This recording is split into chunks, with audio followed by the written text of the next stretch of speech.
Hello বাজান। হ্যাঁ আব্বু কও। ও তুমি হেলিকপ্টার কিনবা? আচ্ছা আব্বু, আমি বুকিং দিয়ে দিতেছি। এ কি কয় রে, ছাওয়াল এক দিব হেলিকপ্টার কিনা, এ তো বিশাল বড় কোটিপতি রে। এক যদি মোবাইল দিবার পারি, এবার ঈদ আমাকে জাক জমক কাট পরে। হ্যাঁ আচ্ছা ঠিক আছে ঠিক আছে। আরে ভাই, আপনি দালাল করে ডাক দিছেন, আমি তেমন মাইন্ড করি নাই। আমাদের এটা তো ব্যবসা, আমার দাদা করছে, তার দাদা করছে, আমার বাপ করছে, আমিও করি। আসলে এটা আমাদের বংশের ঐতিহ্যবাহী ব্যবসা। আপনি কি জন্য আছেন তাই কহেন।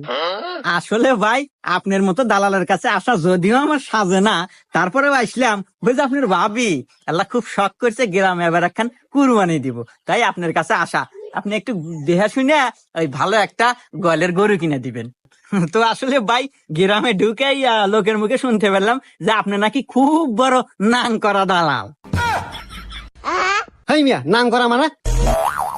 ওই হইলো আর কি ভাই, নাম করা নাম করা এক